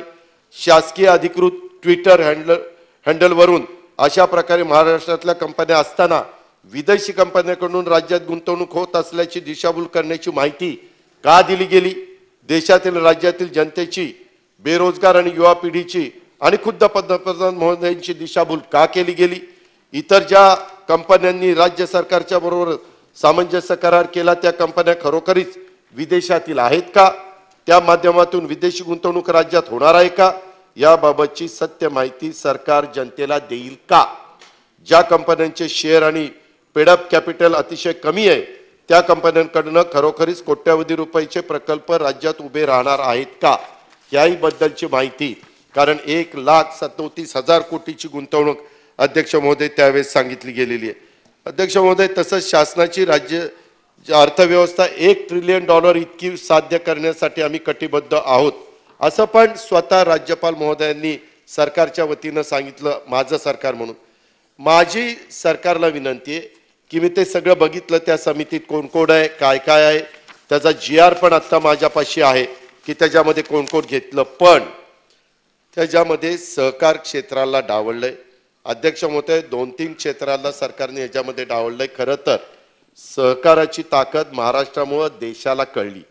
पंडित जवाहरलाल नेहरू, स्वर्गीय यशवंतराव चव्हाण, धनंजयराव गाडगे, वसंतदादा पाटील यांनी स्वातंत्र्यानंतर सहकाराला खूप महत्त्व दिलं आणि ही चळवळ भारतभर पसरली. परंतु अध्यक्ष महोदय, ह्या समितीमध्ये वेगवेगळे तज्ज्ञ आहेत, परंतु सहकारातला एकाही तज्ज्ञाचा समावेश नाही. मग सहकार क्षेत्र ह्या सरकारला महत्त्वाचं वाटत नाही का? अध्यक्ष महोदय, कृषी क्षेत्राला प्रतिनिधित्व आणखीन मिळालं पाहिजे. कारण करोनाच्या काळामध्ये मी ह्या राज्याचा अर्थमंत्री होतो, त्यावेळेस मी बघितलं आपला GDP सांभाळण्याचं काम हे कृषी विभागाने, शेतकरी वर्गाने केलं. राज्यातला GDPचा मोठा वाटा कृषी आणि संलग्न क्षेत्राचा आहे. महाराष्ट्राची अर्थव्यवस्था कृषीवर आधारित आहे. कृषी क्षेत्राच्या एका तज्ज्ञाचा समावेश आपण केला आणि ते जर झालं तर कृषी क्षेत्राचा समावेश काउन्सिलमध्ये केला पाहिजे. ऊर्जा आणि कामगार क्षेत्राला अध्यक्ष महोदय वगळलंय. जसं कृषी सहकार ऊर्जा कामगार क्षेत्राला कमी महत्त्व देणार असाल तर $1 ट्रिलियन अर्थव्यवस्थेचं स्वप्न पूर्ण होईल का याचा विचार सरकारने निश्चितपणे करावा. आणि काउन्सिल निर्माण केलेलं आहे ठीक आहे, पण कृषी सहकार कामगार आणि ऊर्जा क्षेत्रातील तज्ज्ञांचा या काउन्सिलमध्ये समावेश करावा अशा प्रकारची मागणी देखील त्या चर्चेच्या निमित्तानं मी सरकारला निश्चितपणे करू इच्छितो. अध्यक्ष महोदय, मुंबई नागपूर हिंदू हृदय सम्राट बाळासाहेब ठाकरे महाराष्ट्र समृद्धी महामार्ग त्याच्यामध्ये आमच्या सरकारमध्ये असताना पण एकनाथराव शिंदे साहेब त्याच्यात लक्ष घालत होते. आम्ही सर्वतोपरी सहकार्य करत होतो. शिंदे साहेब, आपण उद्धव ठाकरे साहेबांच्या सरकारमध्ये असताना 8,025 कोटी रुपये त्या समृद्धी महामार्गाला दिले. ज्या वेळेस पैसे मागितले त्यावेळेस पैसे दिले. चांगला मार्ग होत असेल तर आपल्या राज्यामध्ये डेव्हलपमेंट झालीच पाहिजे, त्याबद्दल दुमत असण्याचं काही कारण नाही. परंतु आणखीन काही त्याच्यामध्ये गोष्टी केल्या पाहिजे. या महामार्गावर वाहतुकीच्या सुरक्षेचा फार मोठा प्रश्न आहे. अनेक अपघात आजपर्यंत झालेले आहेत. याबाबत देखील तातडीनं उपाययोजना करण्याची गरज आहे. तसंच समृद्धी महामार्गाचं विस्तारीकरण नागपूर ते भंडारा गोंदिया आणि नागपूर ते गडचिरोली करण्याचं नियोजन हेही त्या काळामध्ये आम्ही म्हणजे उद्धव ठाकरे साहेबांचं सरकार असतानाच आम्ही लोकांनी त्या ठिकाणी केलेलं होतं. परभणी जालना या जिल्ह्यांना जोडणारा नांदेड ते जालना ह्या 200 मीटर लांबीचा 7,000 कोटी अंदाजित रकमेच्या द्रुतगती जोडमार्गाचं नवीन काम हाती घेण्याचा निर्णय आता इथं अशोक चव्हाण साहेब नाही आहेत, परंतु एका मीटिंगला शिंदे साहेब तुम्हाला आठवत असेल की आपण सगळेजण वरच्यावर बसलो होतो त्यावेळेस ती मागणी आली आणि तुम्ही पण त्या खात्याचे मंत्री या नात्याने म्हटला सरकारने जर मला सांगितलं तर आम्ही तो नांदेड हिंगोली परभणी जालना हा पण भाग त्याला जोडू आणि मराठवाड्यातल्या सर्व जिल्ह्याला ह्याचा फायदा होईल अशाही पद्धतीनं ह्या कामामध्ये आम्ही त्यावेळेस मदत केलेली आहे. अध्यक्ष महोदय, जलयुक्त शिवाराच्या बद्दल पण सांगितलं, अभिभाषणात त्याचा उल्लेख आहे. माझी सरकारला एवढीच विनंती आहे की जलयुक्त शिवार अभियानाचा आग्रह सोडा. त्यावर खर्च करण्यापेक्षा एकात्मिक पाणलोट व्यवस्थापन कार्यक्रम सुरू करा. अखर्चित निधीची तरतूद केंद्र सरकारकडनं करून घ्या आणि राज्याने त्यात भर घालून तो कार्यक्रम मोठ्या प्रमाणावर राज्यात राबवा अशी आमची विनंती आहे. तुम्हाला राबवायचा नाही राबवायचा शेवटी तुमचा अधिकार. अध्यक्ष महोदय, मराठा समाजातल्या देखील विविध कल्याणकारी योजनांच्या संदर्भामध्ये अभिभाषणामध्ये उल्लेख करण्यात आला, परंतु त्याबद्दल अजूनही नुसतं मराठा ओबीसी असेल, मराठा असेल, धनगर असेल, मुस्लिम असेल अशा वेगवेगळ्या बांधवांच्या आरक्षणाच्या संदर्भातल्या मागण्या आहेत. त्याही संदर्भामध्ये स्वतः आमच्या काळात जी कमिटी होती त्या कमिटीवर एकनाथराव शिंदे साहेब देखील होते, त्याच्यामुळं त्यांना या गोष्टीची सगळी माहिती आहे. तर हा जो काही मराठा आरक्षणाचा प्रश्न सर्वोच्च न्यायालयात प्रलंबित आहे, पण निवड झालेल्या मराठा उमेदवारांमुळे मॅटच्या निर्णयावर प्रश्न उभा राहिलेला आहे, त्या संदर्भामध्ये देखील मार्ग काढला पाहिजे. काही प्रमाणामध्ये काढला त्याचा उल्लेख डॉक्टर कुटे आपण भाषणात केला. नैसर्गिक आपत्तीच्या बद्दल खरं आजच चर्चा झाली आणि स्वतः मुख्यमंत्र्यांनी 31 मार्च 2023 इथपर्यंत ते सगळे पैसे मिळणार असं स्वतः सभागृहाला सांगितले. त्याच्यामुळे त्या खोलात मी काही जात नाही. किल्ल्याचं जतन आणि संवर्धन करण्याला प्राधान्य. अध्यक्ष महोदय, त्या संदर्भामध्ये माझं एवढंच म्हणणं आहे की आग्र्याच्या बद्दल मगाशी बोलत असताना अतुलजी का सन्माननीय डॉक्टर साहेब बोलले, मला आता लक्षात नाही, पण दोघांपैकी बहुतेक अतुलजी सन्माननीय सदस्य बोलले. अध्यक्ष महोदय, आग्र्याचा ऐतिहासिक लाल किल्ल्यात यापूर्वी आगा खान पुरस्कार सोहळा झाला, अदनान सामी कॉन्सर्ट झाली. या कार्यक्रमाला केंद्रीय पुरातत्व विभागाने मंजुरी दिली होती. अध्यक्ष महोदय, आग्र्याचा किल्ला आणि छत्रपती शिवाजी महाराजांचा इतिहासाचा जवळचा संबंध आहे, उभ्या भारताला माहिती आहे. छत्रपती शिवाजी महाराज हे काय आपल्या महाराष्ट्राचेच नाही तर देशाचे आदर्श आहेत. हेही अनेकदा आपण पंतप्रधान वेगवेगळे मान्यवर ज्यावेळेस बोलतात त्यावेळेस त्यांच्या तोंडून ऐकलेलं आहे. आजपर्यंत जे पंतप्रधान झाले त्या सगळ्यांच्याच तोंडून. त्यामुळे लाल किल्ल्यात शिवजयंती निमित्तानं सांस्कृतिक कार्यक्रमाला परवानगी द्यावी अशी विनंती अजिंक्य देवगिरी प्रतिष्ठान केंद्र सरकारला केली. नोव्हेंबर 2022 मध्ये ते केंद्र सरकारकडे पाठपुरावा करत होते. यावर्षी लाल किल्ल्यात शिवजयंती साजरी झाली याबद्दल सर्वांना अभिमान आहे. परंतु आर आर पाटील फाउंडेशनचे अनेक संघटनांनी, मला वाटतं विकास पाटील विनोद पाटीलनी त्याच्यामध्ये पुढाकार घेतलेला होता आणि इतर पण संघटनांनी घेतलेला होता. यासाठी त्यांचं मी विशेष अभिनंदन करीन, विनोदचं आणि इतरांचं. परंतु एक दुःख आहे, सरकारने या कार्यक्रमाला स्वतःहून परवानगी दिली असती तर अधिक चांगलं झालं असतं. अध्यक्ष महोदय, माझी माहिती खरी आहे असं मी मानतो. यामध्ये सरकारने अनमोठी भूमिका घेतली आणि शेवटी फाउंडेशनला न्यायालयात जाऊन मान्यता आणावी लागलेली आहे आणि तशा प्रकारच्या बातम्या पण माझ्याकडे आहेत. त्याबद्दल सरकारने वस्तुस्थिती काय ती सांगावी. झालंय, सुरुवात ती चांगली झाली, इथून पुढं ते सातत्य टिकावं आणि दरवर्षी तशा पद्धतीनं ते व्हावं. अध्यक्ष महोदय, महादुर्ग महोत्सव छत्रपतींच्या संदर्भामध्ये तो पण यंदा झाला, परंतु पहिल्यांदा कमिटी मिनिमम लोकांची केली गेली. अध्यक्ष महोदय, त्याच्याऐवजी तिथले कुणी असू द्यात, आमदार खासदार या सगळ्यांना घेऊन कमिटी करायला पाहिजे होती. नंतर मात्र आदेश काढले गेले. माझं एवढंच सरकारला म्हणणं आहे की बऱ्याचदा एक आदेश निघतो आणि नंतर त्यांना कळतं की ह्याच्यात आपल्या काही गोष्टी राहिल्या आणि मग पुन्हा दुसरा आदेश निघतो. त्यापेक्षा विचारपूर्वक जर पहिलीच आदेश चांगला निघाला तर जास्त चांगलं होईल. अध्यक्ष महोदय, दुसरं एक, मराठवाडा मुक्तीसंग्राम दिनाला आता 17 सप्टेंबरला मराठवाडा मुक्तीसंग्राम दिन असतो. 75 वर्ष पूर्ण झाली. खरं तर मराठवाडा मुक्तीसंग्रामाला जाज्वल्य इतिहास आहे. स्वातंत्र्यानंतर लढा देऊन निजामशाहीतून मराठवाडा मुक्त झाला. अध्यक्ष महोदय, या बाबतीमध्ये 8 जिल्ह्यामध्ये तर कार्यक्रम व्हावाच अशी मागणी आम्ही सरकारला केली, मुख्यमंत्री उपमुख्यमंत्र्यांना केली. त्यांनी कामकाज सल्लागार समितीमध्ये सांगितलं की आपण करू. आता त्याच्याबद्दलचा उल्लेख अभिभाषणामध्ये आलेला आहे. आमचं सरकार असताना आम्ही त्यांना सुरुवातीला 75 कोटी रुपये ठेवलेले होते. त्याच्यामध्ये जो काही खर्च लागेल तो त्या ठिकाणी घ्यावा का उपलब्ध करावा. परंतु एकंदरीत मुख्य कार्यक्रम आयोजित करण्यात आता सरकारने मागं जे काही दुर्लक्ष केलं ते दुर्लक्ष न करता राहिलेल्या दिवसामध्ये अतिशय चांगला दिमागदार कार्यक्रम करावा. त्याच्या संदर्भात 8 जिल्ह्यामध्ये देखील व्हावा आणि इतर पण वेगवेगळ्या भागामध्ये मराठवाडा मुक्तीसंग्राम याला 75 वर्ष झाली, त्यावेळेसचा इतिहास, त्यावेळेसची माहिती ही इतरांना पण नवीन पिढीला देण्याचं काम झालं तर ते अतिशय चांगल्या पद्धतीनं होईल. अध्यक्ष महोदय, ह्याच्यामध्ये मराठी विश्वकोश निर्मिती मंडळाकरता इमारत आणि तर्कतीर्थ लक्ष्मणराव शास्त्री जोशी यांचे स्मारक उभारण्याचा निर्णय या पद्धतीनं त्याच्यामध्ये अधिवेशनाच्या पहिल्याच दिवशी मराठी भाषा गौरव दिन आपण साजरा केला. ते सगळं झालं. परंतु अध्यक्ष महोदय, यामध्ये खरोखरीच आम्हाला एका गोष्टीची खंत आहे की अजून गेले 8 वर्षापासून केंद्रात भाजप सरकार आहे. राज्यामधलं 2.5 वर्ष आमची सर सोडली तर 6 वर्ष भाजप सरकार इथं आहे. मराठीला अभिजात भाषेचा दर्जा द्यावा. शेलार साहेब, आपण पण शेवटच्या भागात शालेय शिक्षण मंत्री होता.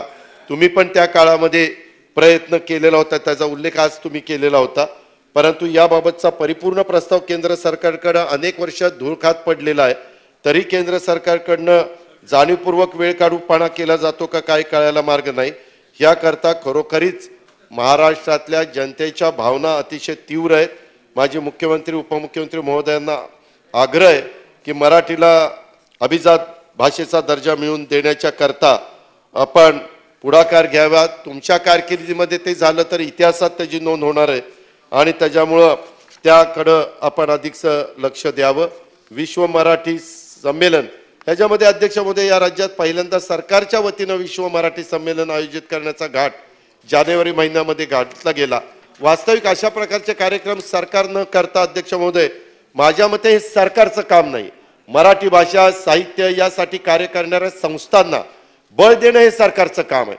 पण काही कारणांनी मराठीसाठी आम्ही काही करतोय हे दाखवण्याचा काही उद्देश होता का हे मला समजायला मार्ग नाही. परंतु साहित्यिकांचं आणि मराठी लोकांचं पण मत असं होतं की ह्याच्यातून त्यांना ही सगळी जबाबदारी द्यावी. जागतिक मराठी अकादमी ही संस्था अनेक वर्षापासून कार्यरत आहे. या संस्थेकडून दरवर्षी राज्यात विश्व मराठी संमेलन आयोजित केलं जातं. सरकारला एवढी इच्छा होती तर जागतिक मराठी अकादमी मदत करायला हवी होती आणि हा कार्यक्रम झाला असता तर खूप चांगलं झालं असतं. अध्यक्ष महोदय ह्याच्यामध्ये एक गोष्ट सरकारने विचार केला पाहिजे. डॉक्टर राजा दीक्षितांनी का राजीनामा दिला, डॉक्टर सदानंद मोरे साहेबांनी का राजीनामा दिला, कुणामुळे दिला, ह्या पत्रामध्ये राजा दीक्षितांचं पत्र अध्यक्ष महोदय माझ्याकडे आहे आणि त्या पत्रामध्ये फार गंभीर अशा प्रकारचं त्यांनी काही त्यांचं मत व्यक्त केलेलं आहे. या पत्रात अतिशय गंभीर स्वरूपाचं तुमचं सरकार सरसळ साहित्य विश्वात हस्तक्षेप करीत आहे, त्यामुळे पुरस्कार मागे घेतले जात आहेत.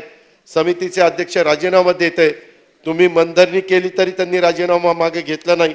एवढा पुरता हा विषय मर्यादित नाही. या निमित्तानं खरं तर माझं सरकारला सांगणं आहे, मुंबईत पार पडलेल्या विश्व मराठी संमेलन नियोजन करताना मराठी भाषेशी संबंधित असलेल्या महत्त्वाच्या संस्थांना सरकारने विश्वासात का घेतलं नाही. दोन्ही मंडळाच्या कामात सरकारने अशा दोन्ही साहित्यिकांनी आरोप केलाय, त्याबाबत सरकारचा खुलासा काय. साहित्य संस्कृती मंडळाने जाहीर केलेला अनुवादाचा पुरस्कार मागे का घेतला गेला. प्रशासकीय आणि वित्तीय अडवणूक सरकारकडनं का केली गेली. जागतिक मराठी अकादमी दरवर्षी विश्व मराठी संमेलन आयोजित करीत असताना सरकारी कामकाजात भाग नसताना सरकारकडून विश्व मराठी संमेलन भरवण्यामागचा उद्देश काय, ह्याबद्दलची पण माहिती अध्यक्ष महोदय या निमित्तानं राज्याला मिळाली पाहिजे. भाषा सल्लागार समितीचं पण काम अध्यक्ष महोदय सध्या ठप्प आहे. मराठी भाषेचं, साहित्याचं, संस्कृतीचं, परंपरेचं रक्षण करण्याची जबाबदारी राज्य सरकारची, पण महाराष्ट्रात मराठी भाषेच्या एका समितीला अपंग करून तुमचं सरकार मराठी भाषेचं नुकसान करतंय असं आमचं सांगणं आहे. त्याबद्दल पण त्यांनी विचार करावा. अध्यक्ष महोदय ह्यालाच जोडून मला राज्याचे मुख्यमंत्री इथं आहेत, मला त्यांना सांगायचं आहे मराठी भाषा भवन ह्याचा खूप चांगल्या प्रकारचा प्लॅन तयार केलेला होता. मागच्या मुख्यमंत्र्यांनी गुढीपाडव्याच्या दिवशी त्याचं भूमिपूजन पण केलेलं होतं. जवळपास वर्क ऑर्डर देणं आता बाकी आहे. आणि असं असताना एक साऊथ मुंबईमध्ये मरीन ड्राईव्हला अतिशय देखणी अशा प्रकारची, मला वाटतं PK दास हे आर्किटेक्ट आहे, त्यांनी तो प्लॅन केला. आम्ही अनेकांनाच प्लॅन घेतले होते पण तो प्लॅन केलेला आहे आणि त्याचं काम मात्र सुरू झालेलं नाही. त्याचं वर्क ऑर्डर द्यायचं का थांबलंय ते सरकारने जर सांगितलं तर जास्त बरं होईल आणि ते काम लवकर मराठी भाषा भवनचं सुरू करावं. अध्यक्ष महोदय हिंदी ही राष्ट्रभाषा ही कधीपासून झाली. मी मगाशी जे सांगितलं की हे सरकार कधी कधी न मागचा पुढचा विचार करता GR काढतं. आता 16 जानेवारी 2023चा GR प्रस्तावना हिंदी ही राष्ट्रभाषा असल्यामुळं. अध्यक्ष महोदय हिंदी ही राष्ट्रभाषा नाही, मागणी आहे परंतु हिंदी ही राष्ट्रभाषा झालेली नाही आणि मग नंतर पुन्हा GR बदलण्याचं काम झालं. वास्तविक हे काही सरकार झोपेत काम करतं का ह्याचा पुन्हा एक नमुना आहे. कोणत्याही भाषेला कमी लेखण्याचा माझा अजिबात उद्देश नाही. फक्त या सरकारमध्ये कसा सावळा गोंधळ चाललाय, कसे एक GR निघतात आणि पुन्हा काही दिवसांनी दुसरे, ही बेफिकिरी मला या निमित्तानं दाखवायची. आणि पर्यटन सांस्कृतिक कार्य विभागाने 16 जानेवारीला महाराष्ट्र राज्य हिंदी साहित्यिक अकादमीची पुनर्रचना करण्यात आलेली आहे. याबाबत जो शासन निर्णय झाला त्यात त्या राष्ट्रभाषेचा उल्लेख झालेला आहे आणि नंतर तो वगळला, हा भाग वेगळा. पण असं होता कामा नये. मराठी भाषा धोरणाचा उल्लेख या अभिभाषणामध्ये कुठेही केला गेलेला नाहीये. तर त्याच्यामध्ये पहिल्या राज्यपालांच्या अभिभाषणात मराठी भाषा धोरणाचा उल्लेख असेल असं वाटलं होतं परंतु तो दुर्दैवाने झाला नाही. अध्यक्ष महोदय धाराशिव आणि छत्रपती संभाजीनगरच्या बद्दल अतुलजींनी मगाशी सांगितलं सन्माननीय सदस्यांनी विमा हे सगळं, परंतु अतुलजी मी आपल्याला सगळ्यांना सांगतो आम्ही शेवटची जी कॅबिनेट केली त्या कॅबिनेटमध्ये धाराशिव म्हणजे उस्मानाबादला धाराशिव नाव द्यायचं आणि आपल्या औरंगाबादला संभाजीनगराचं नाव द्यायचं. खरं तर ही मागणी हिंदू हृदय सम्राट शिवसेना प्रमुख बाळासाहेब ठाकरेंची ही उभ्या महाराष्ट्राला माहिती आहे. ती आमच्याही सरकारच्या काळात शेवटच्या कॅबिनेटमध्ये केली. नंतर एकनाथराव शिंदे साहेबांनी मुख्यमंत्री म्हणून चार्ज घेतल्यानंतर त्यांच्या पण पहिल्या कॅबिनेटमध्ये त्यांनी तशा पद्धतीनं हो हो मी कुठं नाही म्हणतो, मी तेच सांगितलं. तुम्ही होय साहेब, अहो झाला साहेब, 3-3दा ठराव झाला, तेव्हा झाला, नंतर झाला, परंतु तिसऱ्यांदा इजा बिजा तिजा झाल्यावर ते झालं, हे तर मान्य केलं पाहिजे. त्याच्याबद्दल दुमत असायचं काय, जे झालं ते झालं. हा त्याच्या जाऊ साहेबांना जाऊ दे तुम्ही. होय मान्य आहे, हे तुमच्या काकांना इथं बसवा.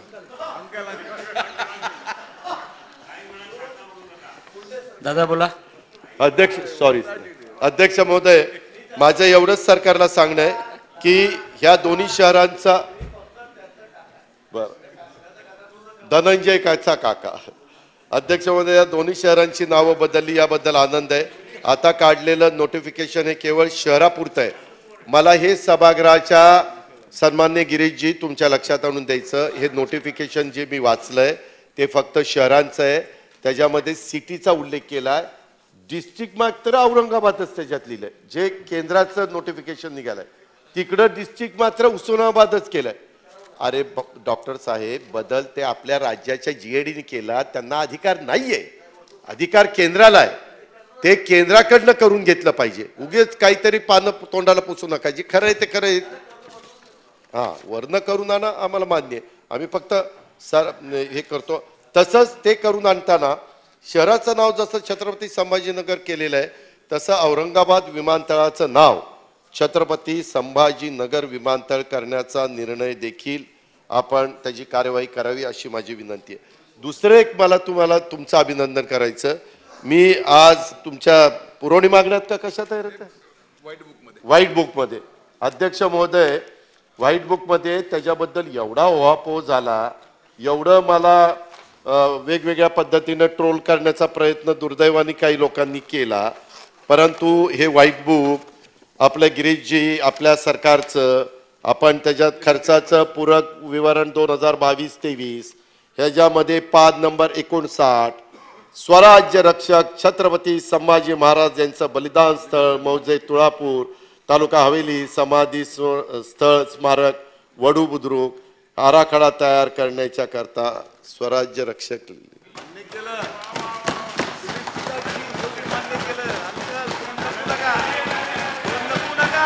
धनंजय मुंडेंचे अंकल तोंडावरचं काढा. अध्यक्ष हा तसं नाही, माझं म्हणणं की ते स्वराज्य रक्षकामध्ये डॉक्टर साहेब सगळेच येतं, स्वराज्य पण येतं, रक्षण पण येतं, धर्म पण येतो, सगळ्याच गोष्टी येतात. म्हणून आम्ही म्हणलं, बाकी काय आमचं एवढंच म्हणणं आहे की त्यांना तेवढ्या पुरतं मर्यादित करू नका. त्यांनी हिंदवी स्वराज्याची स्थापना केलेली, ती स्थापना केल्यानंतर जे स्वराज्य निर्माण झालं त्या स्वराज्याचे एकही लढाई न हरता त्यांनी त्याचं रक्षण केलं. ही गोष्ट निर्वार सत्य धर्माचं पाहणं आहे, मी ते म्हणत नाही, म्हणून आम्ही सर्व. अध्यक्ष महोदय, महागाई रोखण्यासाठी सरकारकडे कोणती उपाययोजना नाही. वास्तविक महागाई रोखण्याच्या बद्दल ह्याच्यामध्ये काही उल्लेख व्हायला पाहिजे होता. किती मोठ्या प्रमाणावर बेरोजगारी महागाई वाढली आणि तुमच्या लक्षात आलं असेल की जनता त्याच्यातनं होरपळती, म्हणूनच 5 विधान परिषदेमध्ये 4 ठिकाणी तुमचा पराभव झाला.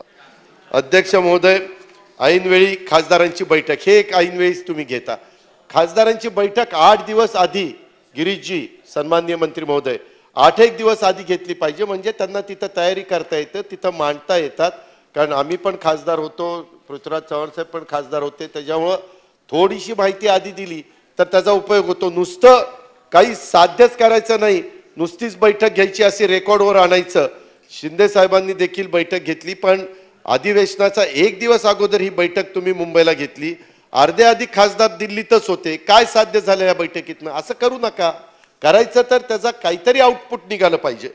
विस्तार का लांबवत आहात त्याचं आता मी काढत नाही, कारण ते विस्तार लांबतोच, कुणाचा पायपोस कुणाला नाहीये अशाही प्रकारची वक्तव्य तुमची सगळी ऐकल्यानंतर त्या ठिकाणी पाहायला मिळत आहे. अध्यक्ष महोदय, दुसरा एक गंभीर माझा आरोप आहे तुमच्यावर. काय झालं, मुख्यमंत्री मंत्र्यांनी शेरा नोंदवला तरी छाननीनंतरच कार्यवाही करावी. मंत्री महोदय 10 जानेवारी 2023 सामान्य प्रशासनाने पत्र दिलंय. आम्ही पण उपमुख्यमंत्री म्हणून काम केलंय, त्यांनी मुख्यमंत्री म्हणून काम केलंय, बरेच जणांनी मंत्री म्हणून काम केलेलं आहे. एक अजब हा आदेश आहे या सरकारने काढला. हा आदेश सरकारला का काढावा लागला हे अजून देखील कुणाला कळलेलं नाही. आपली जबाबदारी अधिकाऱ्यांच्यावर ढकलण्याची वृत्ती आहे का, असे अनेक प्रश्न जनतेच्या मनामध्ये आलेले आहेत. अशी काही प्रकरणं आहेत की मंत्री अडचणीत येण्याची शक्यता, यातून पळवाट काढण्यासाठी सरकारने हा आदेश काढला का. आदेशामध्ये काय त्या ठिकाणी म्हटलेलं आहे की मुख्यमंत्री उपमुख्यमंत्री मंत्र्यांच्या कार्यालयाकडून शेऱ्यासह प्राप्त होणारे अर्ज निवेदन यांची नियम अधिनियम शासन निर्णय आणि परिपत्रकातील तरतुदीनुसार गुणवत्तापूर्ण तपासणी करून त्याचा परिणामकारक निपटारा करावा आणि त्यात कोणत्याही त्रुटी राहू नयेत. हे कुणी बघायचं, त्यांनी बरं का. याची दक्षता घेण्याच्या सर्व सूचना अधिकाऱ्यांना देण्यात आलेल्या आहेत. ज्या अर्ज किंवा निवेदनावरील आदेश शेरे कायदे नियम किंवा शासन निर्णयात बसणारे असतील ते मान्य करावेत. मात्र ते नियमात बसणारे नसतील तर विनंती मान्य करता येणार नसल्याची खात्री झाल्यावर संबंधित मुख्यमंत्री मंत्र्यांच्या निदर्शनास आणावी आणि त्यानंतर संबंधितांनी मान्यता दिल्यास तसा निर्णय घ्यावा. मात्र कोणत्याही परिस्थितीत निवेदनावरील मंत्र्यांचा शेरा हा अंतिम निर्णय समजण्यात येऊ नये असे आदेशात म्हणले. अरे बघ, कशाला मंत्री म्हणून तिथं बसताय? त्याच्यामध्ये तुमचा आदेश तो फायनल आदेश. आपणच आदेश देताना, आपण पण मंत्री होता, डॉक्टर कुंटे, शेलार साहेब पण होते. ही कुठली पद्धत? डॉक्टर गावित साहेब, तुम्ही आदेश देताना 10 विचार करून आदेश द्या, नाहीतर काही काही बाबतीमध्ये योग्य ती कार्यवाही करावी असाही आदेश देता येतो. परंतु ज्याच्यातनं तुम्हाला कामच करून पाहिजे, तुम्हाला 40 आमदारांना खुशच ठेवायचंय, त्यावेळेस पॉझिटिव्ह रिमार्क मारला पाहिजे ना. तुम्ही एकीकडे त्यांना खुश ठेवण्याकरता रिमार्क वेगळा मारणार आणि आदेश असा काढणार आणि सगळं सचिव लोकांच्यावर, प्रधान सचिवांवर, अप्पर मुख्य सचिवांच्यावर ढकलून देणार. हे बरोबर नाही. हे अशा प्रकारचे आदेश सरकारला का काढावे लागतात याचा खुलासा सरकारने केला पाहिजे. उलट तुम्ही आमच्याकडे यायचा त्यावेळेस आम्ही आदेश दिल्यानंतर आम्ही पॉझिटिव्ह आदेश दिला की तुम्ही म्हणायचं आता काम झालं पाहिजे, कारण पॉझिटिव्ह आदेश आहे. पण हे उलटच झालं. पुन्हा तपासणी करता ज्यांच्याकडे, तुमच्या हाताखाली जे काम करतात त्यांच्याकडे तपासायला पाठवता. हे कुठला कारभार? याचं उत्तर आलं पाहिजे.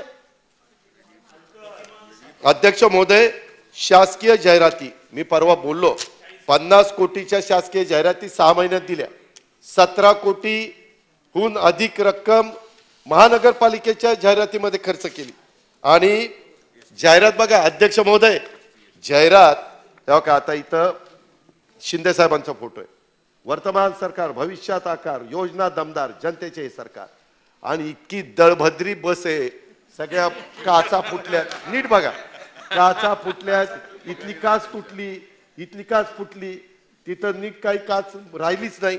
अरे कशाला असले धंदे करता? जाहिरातबाजी असली एक मिनिट, असली दळभद्री बस, असली दळभद्री बस. अरे काय रे, किमान डोकी तरी चालवा. चांगली नवी कोरी बस असती आणि त्याच्यात ती, आता हे हसतायत जोरात, मग हे बस बघून हसतायत का? बघा मी कसली बस लोकांना दिली, असा अर्थ निघतो. जसं पेट्रोल भरायला आम्ही जायचो तेव्हा तिथं मोदी साहेबांना बघायचो, मग मोदी साहेब आम्ही पेट्रोल, तेव्हा आमच्या मनात यायचं की काय भाव वाढले ते बघायला, तसं काय तसं हे आहे का? अहो पण मग त्याच्यावर जाहिरात का दिली? सागर साहेब हो का, ह्यांनी तर दुसरी जाहिरात आणली हो का. आता ही जाहिरात, होय मी होणार लखपती. आता लखपती ज्यांना करायचंय ते राहिले बाजूला, आणि ह्याच्यात उपमुख्यमंत्रीच मोठेच्या मोठे दिसतात, बाकी कुठेच दिसत नाही. त्याच्यात शिंदे साहेब एवढे एवढेसे दिसतात, मोदी साहेब एवढे एवढेसे दिसतात, पण त्यांच्या 5 पट मोठे मी म्हणत नाही, दर्यापूरच्या आमदारांनी मला दाखवलं. ही वस्तुस्थिती, ही अवस्था. जाहिरातबाजी करताना आशिष शेलार साहेब, तुम्हाला मंत्री करत नाही, किमान हे तरी नजरेखाली घालत चाला बाबा कसं आहे काय चाललंय. तुम्हाला अजून मुंबईचा पण अधिकार, खरं कुंटे साहेब, सॉरी कुठे डॉक्टर, त्यांना मुंबईचा अधिकार द्या, बरंच काही ते करतील, पण तेही अधिकार त्यांना देत नाही, कुठलंच काही देत नाही. काय काय नाही दिले, काय माहिती आहे आता आम्ही मागं बघितलंय कुणाकुणाला पंकजा मुंडेताईंना काय अधिकार दिला, खडसेंना काय अधिकार दिला, विनोद तावडेंना काय अधिकार दिला, बावनकुळेला काय अधिकार दिला, मुनगंटीवारांना काय अधिकार दिला, सगळं आपण बघितलंय. झाकली मुठ 1.25 लाखाची गप्पस. अध्यक्ष महोदय, अशा पद्धतीनं हे सगळा कारभार चाललेला आहे. आता गुन्हेगारांच्या मध्ये पोलिसांच्या म्हणजे नव्हे तर पोलिसांची दहशत ते राहत असे वेगवेगळे अध्यक्ष महोदय मुद्दे आहेत. मी आता थांबवतो अध्यक्ष महोदय. शेवट माझं एवढंच आहे की ही अपेक्षा होती की राज्यापुढं गंभीर प्रश्नांचा आणि उपाययोजनांचा उल्लेख अभिभाषणामध्ये राज्यपाल महोदयांच्या येईल. अनेक महत्त्वाच्या प्रश्नांचा या सरकारला विसर पडलाय. अनेक विषय सरकारने जाणीवपूर्वक टाळलेले आहेत. अत्यंत हुशार म्हणून पाठ थोपटून घेणारा विद्यार्थी अंतिम परीक्षेत नापास होतो, तशी या सरकारची अवस्था आहे. या सरकारने 8 महिन्यामध्ये अध्यक्ष महोदय अनेक घोषणा केल्या, पण राज्यपाल महोदयांचं माझं झाल्यावर माझं 4 ओळी राहिल्या. राज्य अभिभाषण ज्यावेळेस समोर आलं त्यावेळेस या सरकारला कोणतंही विजन नाही असं त्याच्यामध्ये दिसून आलेलं आहे अध्यक्ष महोदय. तसंच तळागाळातला शेतकरी, शेतमजूर, गरीब लोकांशी या सरकारला देणं घेणं नाही. महागाईवर चकार शब्द या अभिभाषणामध्ये नाही. राज्यात महिला आमदारांवर हल्ला होतो, सामान्य महिलांवर अत्याचार होत आहेत, पण महिलांविषयी या सरकारकडे कुठं ठोस धोरण नाही. दिवसाढवळ्या पत्रकारांची बंधूंची हत्या होती, आमदारांना धमक्या दिल्या जातात, त्याहीबद्दल कुठं काही उल्लेख त्याच्यामध्ये करण्यात आलेला नाही. कायदा सुव्यवस्था सुरळीत करण्याची सरकारची मानसिकता दिसत नाही. भ्रष्टाचारी मंत्र्यांच्या विरुद्ध चौकशी करण्याची या सरकारची इच्छाशक्ती नाही. शेतकरी उद्ध्वस्त झालेला असताना त्याला मदतीचा हात देण्याची सरकारची तयारी नाही. कोरोनानंतर आर्थिक स्थिती आता कुठं रुळावर येत असताना मंत्री खाण्यापिण्यावर उधळपट्टी करतायत. अशा पद्धतीची परिस्थिती. आणि आम्हाला मगाशी जे सांगितलं की नाफेडमध्ये दिलेली माहिती ही मला प्रामाणिकपणे सभागृहाच्या लक्षात आणून द्यायचे की मुख्यमंत्री महोदयांनी दिलेली माहिती ही मागील वर्षाची होती. आता नाफेडनी कांदा खरेदी सुरू केलेली नाही. हे सगळं वस्तुस्थिती आहे. ह्याच्यामध्ये उपमुख्यमंत्री महोदयांनी सांगितल्याप्रमाणे आम्हाला काही मुख्यमंत्र्यांविरुद्ध हक्कभंग आणायचा नाही. उपमुख्यमंत्री महोदयांनी सातत्याने मुख्यमंत्र्यांना अडचणीत आणण्याचा प्रयत्न करतात. यापूर्वी देखील त्यांनी एकदा त्यांचा माईक काढून घेतला. तुमचं दोघांनी बघा, परंतु कांदा आम्हाला एवढंच सांगायचं आहे की चुकीचं रेकॉर्डवर राहू नये. मुख्यमंत्री महोदयांनी सांगितलेली आकडेवारी सभागृहाच्या रेकॉर्डवर आलेली आहे, ती कृपया अध्यक्ष महोदय दुरुस्त करून घ्यावी. त्यामुळं भाषणावरील अभिनंदनाच्या प्रस्तावाला विरोध करतो आणि थांबतो. धन्यवाद.